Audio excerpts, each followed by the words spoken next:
नमस्कार साथियों, हिंदी ज्ञान सागर यूट्यूब चैनल में एक बार पुनः आपका हार्दिक स्वागत है। जैसा कि आपको पता है, हम एक तरफ है हिंदी साहित्य का इतिहास है वो पढ़ रहे हैं और दूसरी तरफ है हम भारतीय काव्य शास्त्र के कुछ टॉपिक जैसे शब्द वगैरह हमने शब्द शक्ति हमने पढ़ ली। अब उसके बाद में हमने दूसरा है वो अलंकार का टॉपिक है वो शुरू किया था। अलंकार का टॉपिक, अलंकार के टॉपिक के अंदर हमने पूर्व एग्जाम के अंदर आए हुए प्रश्न हैं वो सारे के सारे मैंने 2 वीडियो के अंदर पहले डाले हैं।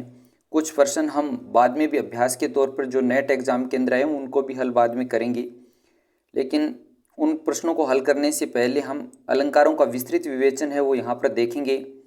और विस्तृत विवेचन देखने से पहले आपको ये पता होना चाहिए कि हमारा जो सिलेबस है उस सिलेबस में कौन सा अलंकार दे रखा है और अलंकार कौन सा दे रखा है उसमें भी जो फर्स्ट ग्रेड की तैयारी कर रहा है वो फर्स्ट ग्रेड के अनुसार, जो सेकंड ग्रेड की तैयारी कर रहा है वो सेकंड ग्रेड के अनुसार, जो कॉलेज लेक्चरर की तैयारी कर रहा है वो कॉलेज लेक्चरर के अनुसार अपने सिलेबस को मैनेज करें और उसके बाद में है वो अपनी तैयारी को शुरू करें। हम यहाँ पर थोड़ा देख लेते हैं सरसरी तौर पर कि कौन सा जो अलंकार है वो हमारे सिलेबस के अंदर दिया हुआ है। तो असिस्टेंट प्रोफेसर एग्जाम के अंदर अनुप्रास है, यमक है, श्लेष है, वक्रोक्ति है, उपमा है, उत्प्रेक्षा है, रूपक है, संदेह है, भ्रांतिमान, विभावना, अपनुति और मानवीकरण, ये 12 अलंकार कुल दिए हुए हैं। अब देखिए यहाँ पर होगा क्या कि जो असिस्टेंट प्रोफेसर में दिए एग्जाम में के लिए जो अलंकार दिए हुए हैं उनमें से बहुत सारे जो फर्स्ट ग्रेड के अंदर भी अलंकार शामिल हैं और बहुत सारे सेकंड ग्रेड के अंदर भी शामिल हैं। इसलिए सबसे पहले हम उन कॉमन अलंकारों को सबसे पहले पढ़ेंगे। कॉमन अलंकार जो तीनों के अंदर हैं उनको सबसे पहले पढ़ेंगे और उसके बाद में जो अलग अलग अलंकार जो बच जाते हैं उनको पढ़ेंगे। अगला है फर्स्ट ग्रेड के अंदर, अगर हम देखें यहाँ पर 9 अलंकार हैं। यमक है, श्लेष है, उपमा है, रूपक है, उत्प्रेक्षा है, संदेह है, भ्रांतिमान है, दृष्टांत है, उदाहरण है। अब देखिए यहाँ पर क्या है, यमक कॉलेज लेक्चरर में भी है, श्लेष भी है, उपमा भी है, रूपक भी है, उत्प्रेक्षा भी है, संदेह भी है, भ्रांतिमान भी है। दृष्टांत और उदाहरण ये 2 अलंकार हमें अलग से पढ़ने हैं वो पढ़ेंगे। और इसके बाद में अगर हम सेकंड ग्रेड के अंदर देखें तो सेकंड ग्रेड के अंदर कौन कौन से अलंकार हैं। सेकेंड ग्रेड के अंदर श्लेष है, श्लेष उसमें भी है, यमक भी है, उपमा भी उन दोनों में है, रूपक भी है, उत्प्रेक्षा भी है। विभावना कॉलेज लेक्चरर के अंदर है, विभावना यहाँ पर फर्स्ट ग्रेड में नहीं है। असंगति है ये उसमें कॉलेज लेक्चरर के अंदर है। संदेह है तीनों में है, भ्रांतिमान है तीनों में है, विरोधाभास, मानवीकरण, इस प्रकार से कुल 11 अलंकार यहाँ पर दिए हुए। सेकेंड ग्रेड में 11 हैं, फर्स्ट ग्रेड में 9 हैं और कॉलेज लेक्चरर के अंदर कुल 12 अलंकार यहाँ पर दिए गए हैं। अब इनमें से कॉमन अलंकार कौन से हैं जो हमें पहले सबसे पहले हम उनको पढ़ेंगे। तो वो तीनों एग्जाम के अंदर जो अलंकार हैं वो यमक, श्लेष, उपमा, उत्प्रेक्षा, रूपक, संदेह, भ्रांतिमान, ये कुल 7 अलंकार ऐसे हैं जो तीनों एग्जाम के अंदर हैं। इसलिए 7 तो हम सीधे तौर पर कर लेंगे, यहाँ पर फिर 4 बच जाते हैं। इसके अलावा यहाँ पर जो बच जाते हैं वो 7 के बाद में 2 ही अलंकार ऐसे हैं जो हमें अलग से पढ़ने पड़ेंगे, एक दृष्टांत है और एक उदाहरण है। इसके अलावा ऊपर वाला जो कॉलेज लेक्चरर वाला है उसके अंदर कुल 12 अलंकार हैं, 7 कॉमन हो जाएंगे, उसके बाद में 5 अलंकार जैसे अपनी है, फिर मानवीकरण इसके अंदर भी और सेकंड ग्रेड के अंदर है, तो इसलिए दोनों के अंदर एक ही हम उसको पढ़ लेंगे। तो इस प्रकार से कई 2 के अंदर कॉमन भी हैं। तो मेरा कहने का तात्पर्य यहाँ पर यह है कि सबसे पहले हमें जब भी हम तैयारी करनी शुरू करें तो सबसे पहले हमें अपने सिलेबस के बारे में है वो पता सबसे पहले होना चाहिए। सिलेबस एक्यूरेट हमें दिमाग में रहना चाहिए। कई बार तो ऐसी स्थिति होती है कि अगर हमें सिलेबस भी याद हो तो भी उससे एक प्रश्न है वो हमारा 2 प्रश्न है वो सिलेबस के कारण से ही सही हो जाते हैं और वही प्रश्न है वो आपके सिलेक्शन में सबसे ज़्यादा कारगर साबित होते हैं, क्योंकि ऐसे प्रश्नों को अगर हम गलत करते हैं तो सिलेक्शन से बहुत दूर है वो चले जाते हैं। खैर, मैंने आपको सिलेबस के बारे में बता दिया, आप अपना सिलेबस है अपने रजिस्टर के अंदर मेंटेन कीजिए उसको और उसके अनुसार से वो तैयारी है वो शुरू कीजिए। अब हम पढ़ते हैं अलंकार का। आज हम थोड़ा सा सामान्य परिचय इसके बारे में पढ़ेंगे और कल से हम जो अलंकार है उनको देखना है वो शुरू करेंगे। चलिए देखते हैं सामान्य परिचय, हम इसका देख लेते हैं। सामान्य परिचय से प्रश्न बहुत कम आते हैं, 1-2 परिभाषाएं हैं वो आ सकती हैं या फिर जो है इसमें किसी ग्रंथ का नाम है वो पूछा जा सकता है। ऐसे ही प्रश्न को 2-4 प्रश्न है वो कभी कभार आ जाते हैं।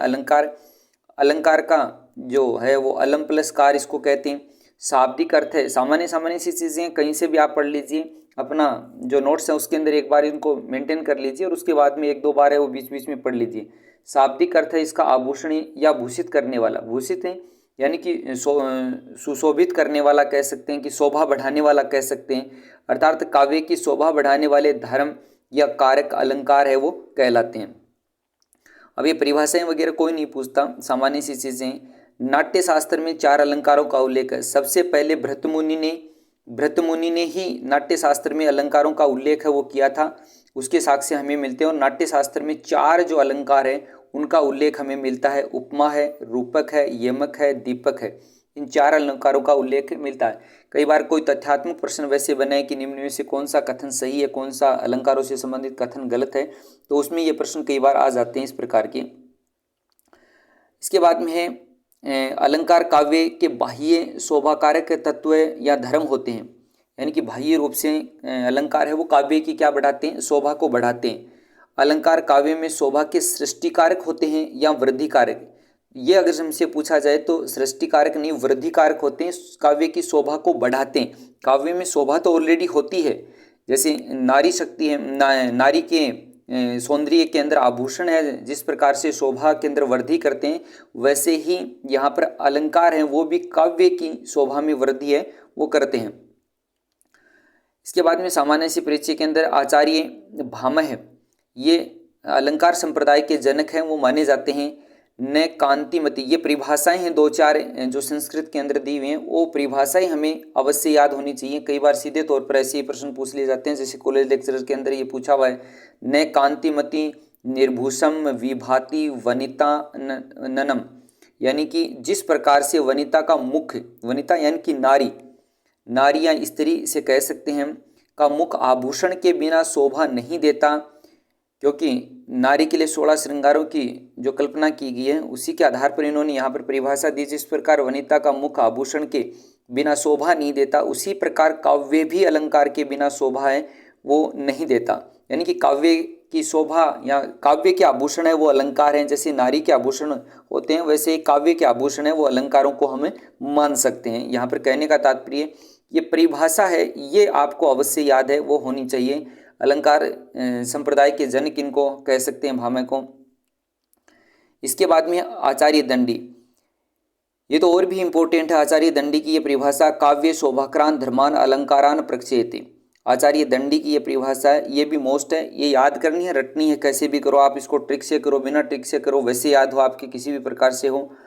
उसके बाद में केशव हैं, ये इन्होंने भी काव्य के बारे में केशव के लिए लिखा। यद्यपि सुजाति सुलक्षणी शोभरन सरस सुवृत्त भूषण बिनु न विराजई कविता बनिता मित, यानी कि भूषण बिनु, भूषण आभूषण के अर्थ में ले सकते हैं, बिनु के बिना, विराजई कविता बनिता मित, यानी कि कविता है, कविता यानी कि हम काव्य से ले सकते हैं, वनिता यानी कि स्त्री से ले सकते हैं।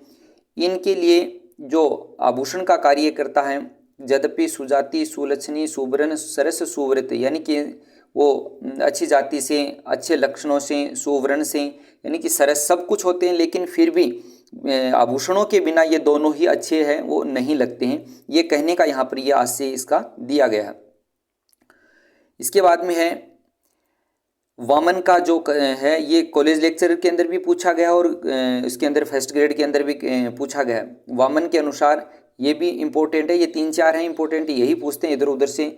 सौंदर्यम अलंकार है, काव्यम ग्राह्यम अलंकारात, कई बार तो इसमें से इतना इतना पूछते हैं। सौंदर्यम अलंकार है यानी कि अलंकार हैं वो काव्य के सौंदर्य होते हैं, अर्थात सौंदर्य ही अलंकार है, हम ऐसे भी कह सकते हैं। कई बार तो इतना ही पूछा जाता है और कई बार पूरी पंक्ति है वो भी पूछ ली जाती है। तो वामन का ये कथन है वो भी हमें याद है, वो रखना है। आचार्य जयदेव ने क्या कहा, आचार्य जयदेव का ग्रंथ है वो है चंद्रालोक। इन्होंने काव्य का स्वाभाविक धर्म मानते हुए, किसको, अलंकार को, अलंकार को काव्य का स्वाभाविक धर्म मानते हुए कहा कि जो आचार्य अलंकार रहित रचना को काव्य मानते हैं वे अग्नि को उष्णता रहित क्यों नहीं मान लेते। यानी कि इन्होंने कहने का आशय यह है कि अग्नि है वो तभी अग्नि है जब उसमें उष्णता है, उसमें ताप है। उसी प्रकार से काव्य तभी काव्य है जब उसके अंदर अलंकार है। यानी कि काव्य, इनका सीधे तौर पर हम कहें तो चंद्रालोक के अंदर आचार्य जयदेव ने ये माना है कि अलंकार के बिना काव्य हो ही नहीं सकता, सीधे तौर पर हम कहें तो ये इनका कथन था। इसके बाद में अगर हम देखें, राजशेखर ने अलंकार को सातवां वेद कहा। इस प्रकार के तथ्य कई बार वैसे दे दिए जाते हैं कि सत्य सत्य वाले के अंदर, इसलिए हमें थोड़ा सा इसको सरसरी तौर पर ये देख लेना चाहिए। इसके बाद में प्रमुख अलंकारवादी आचार्य हैं, इनके बारे में भी कई पूछ लिया जाता है ग्रंथ के बारे में। जैसे रुय्यक का अलंकार सर्वस्व ग्रंथ है, इसके बारे में कॉलेज लेक्चरर के अंदर पूछा गया था। भामह का काव्य अलंकार है, दंडी का काव्यादर्श है, उद्भट का काव्य अलंकार सार संग्रह है, रुद्रट का काव्य अलंकार है, रुय्यक का अलंकार सर्वस्व। कई बार ऐसे भी पूछ लिया जाता है कि निम्न में से कौन अलंकारवादी आचार्य नहीं है, तो इस प्रकार के प्रश्न है वो भी बन जाते हैं। तो ये अलंकारवादी आचार्य उनके ग्रंथ है वो दिए गए हैं। इसके बाद में अलंकार के भेद अगर हम देखें, 3 भेद होते हैं सीधे सीधे तौर पर। ये वैसे कोई पूछता नहीं है इनके अंदर। शब्दालंकार है, शब्द विशेष द्वारा काव्य में चमत्कार उत्पन्न होता है। शब्द विशेष के स्थान पर अगर कोई समानार्थी या पर्यायवाची शब्द अगर हम प्रयुक्त कर लें तो वो चमत्कार है वो नहीं रहता। जैसे कनक कनक वाला उदाहरण है, कनक कनक वाला उदाहरण, तो उसमें कनक की जगह हम सोना या धतूरा शब्द प्रयोग कर ले तो वो सौंदर्य है उस काव्य का नहीं रहता, वो भाव है वो नहीं रहता है। कहने का यहाँ प्रास है, जैसे अनुप्रास है, लाटानुप्रास है, यमक है, वक्रोक्ति है, पुनरुक्ति प्रकाश है, ये सारे के सारे शब्द अलंकार हैं, उसकी श्रेणी के अंदर आते हैं। इसके बाद में अगला है अर्थालंकार, जहाँ शब्द में और यहाँ पर अर्थ के अंदर हो जाएगा सीधे सीधे तौर पर। अर्थालंकार के अंदर क्या है? अर्थालंकार के अंदर है जहाँ काव्य में शब्द की बजाय अर्थ में चमत्कार उत्पन्न हो वहाँ, और शब्द विशेष की जगह है उसका समानार्थी शब्द भी रख दिया जाए तो भी चमत्कार है वो बना रहता है। यानी कि शब्द बदल दे तो भी उसमें कोई विशेष फर्क है वो नहीं पड़ता, वो भाव है वो बना रहता है, जो चमत्कार है वो बना रहता है। उदाहरण के लिए उपमा है, रूपक है, उत्प्रेक्षा है, संदेह है, भ्रांतिमान, विरोधाभास, विभावना, उदाहरण, दृष्टांत, ये जो है वो अलंकार अर्थालंकार है। कई बार ऐसे प्रश्न जरूर पूछ लिए जाते हैं, निम्न में से अर्थालंकार नहीं है, 3 उसमें से मान लीजिए नाम दे दें, एक ऊपर से यमक है वो फंसा दें, तब इस प्रकार के प्रश्न है वो पूछे जा सकते हैं, नहीं तो इसमें कोई विशेष चीज़ है वो पूछने वाली है नहीं। इसके बाद में अगला एक उभयालंकार हो जाएगा। उभयालंकार के अंदर क्या, इसमें काव्य सौंदर्य शब्द व अर्थ दोनों पर निर्भर रहता है, इन्हें उभयालंकार कहते हैं। जैसे मानवीकरण अलंकार इसके अंदर हम मान सकते हैं। तो ये अलंकारों का एक सामान्य सा परिचय हमने देखा है। उसके बाद में सिलेबस के बारे में मैंने आपको बता दिया। ये कॉलेज प्रोफेसर के अंदर 12 अलंकार है, फर्स्ट ग्रेड के अंदर कितने अलंकार है? फर्स्ट ग्रेड के अंदर 9 अलंकार हैं, और उसके बाद में सेकंड ग्रेड के अंदर हैं वो 11 अलंकार हैं, 9 और यहाँ पर 11 अलंकार हैं। और इन तीनों में से 7 तो कॉमन है, तीनों में से 7 क्या हैं? कॉमन अलंकार हैं। तो इनके बारे में हम कल पढ़ेंगे। हम 2-2 अलंकार लेकर पढ़ेंगे, कोई लंबा ज़्यादा नहीं बनाएंगे। यमक और श्लेष को एक साथ पढ़ लेंगे, या जैसे भी इनको सेट होगा उसके अनुसार से हम इनको पढ़ लेंगे। आज के लिए बस इतना ही। चैनल को सब्सक्राइब अवश्य करें। आपको इसी प्रकार से अच्छा कंटेंट है वो मैं उपलब्ध करवाने की कोशिश है वो करूँगा। आज के लिए बस इतना ही। धन्यवाद। बाकी कल